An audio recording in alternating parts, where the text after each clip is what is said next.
toharo, belum pernah tersentuh oleh siapapun.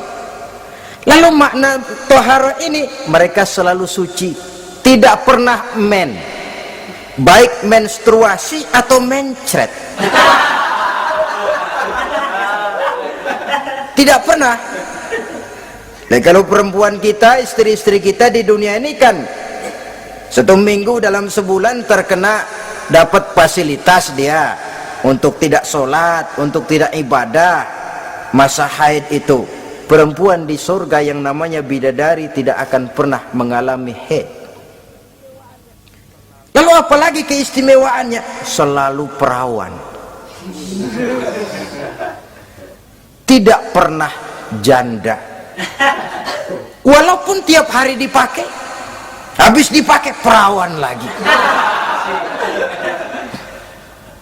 Saudara-saudara yang saya hormati, itu diperuntukkan untuk penduduk surga. Lah itu laki-laki itu. Iya, kalau perempuan bagaimana?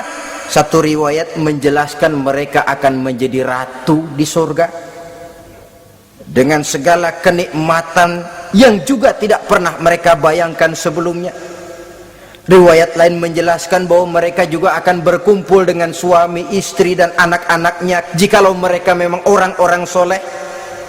Ada juga riwayat lemah menjelaskan bahwa mereka akan mendapat bidadara istilahnya.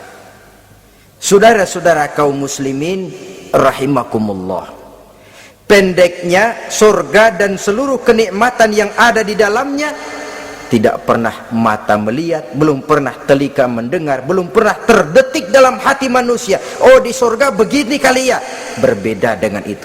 Oh, bidadari begini kali ya, kalau masih begini kali ya masih bisa dibayangin. Ini sudah nggak bisa dibayangin, jadi nggak usah begini ya begitu ya. Saudara-saudara,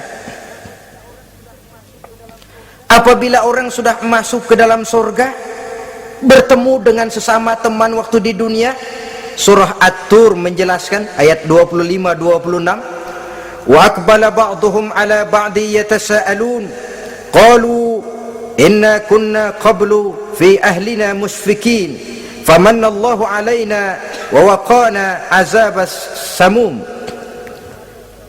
Apabila mereka telah masuk ke dalam surga, sebagian yang lain berkunjung kepada sebagian yang lain.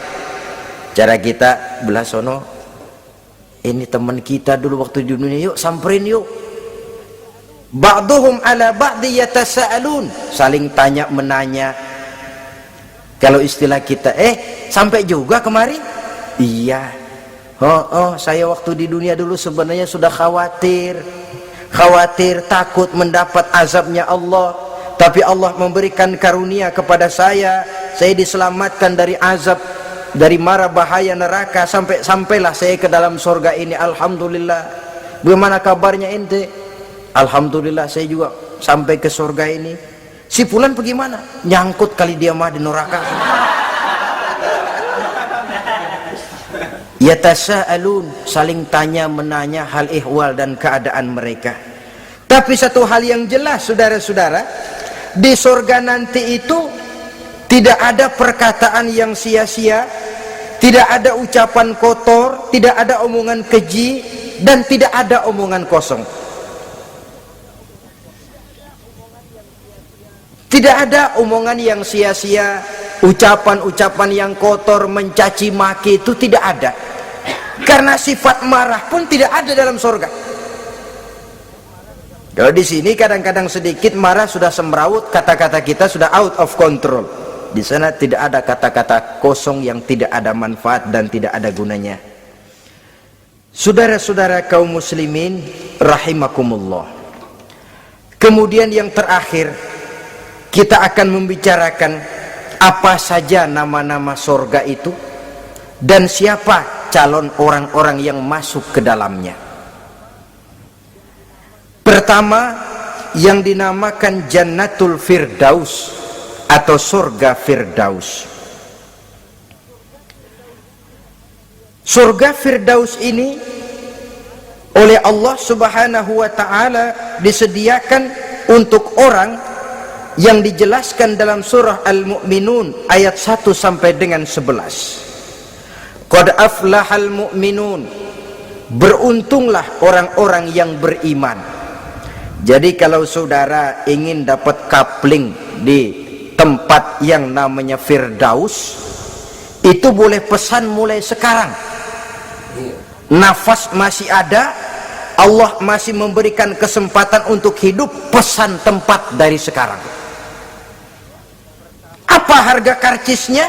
Pertama, qad aflahal mu'minun, harus beriman. Ini syarat mutlak. Tidak beriman, gak usah minta karcis, minggir. Ini karcis pertama harus untuk orang yang beriman. Setelah itu yang kedua apa? Allazina hum fi salatihim khashi'un, mereka yang khusyuk di dalam solatnya. Jadi untuk mendapat tiket ke surga Firdaus itu, setelah beriman khusyuk di dalam solat. Artinya khusyuk tarkul ghair li ajlil amal, meninggalkan yang lain dan hanya memfokuskan diri kepada satu pekerjaan yang sedang dihadapi. Kalau kita makan sambil ngobrol, itu namanya makannya nggak khusyuk, sebab ada sambil ngobrolnya. Nah, solat yang khusyuk, solat yang di dalamnya tidak berisi yang lain kecuali solat itu, meninggalkan yang lain dan hanya memfokuskan diri saja untuk melaksanakan suatu amalan. Dan solat khusyuk itu berat. Kadang-kadang waktu mau sholat kita nggak ingat apa-apa, begitu sudah masuk takbir yang kita lupa malah kita ingat. Itu kurang ajarnya iblis. Mau sholat nyari dompet nggak ketemu, begitu takbir, aduh dompet di atas meja. Ini kalau sembahyang lama-lama digerataki orang nanti nih, mulai kocar kacir sholat kita. Makanya kata Imam Nawawi, sudah dinamakan khusyuk untuk tingkatan orang awam, kalau pada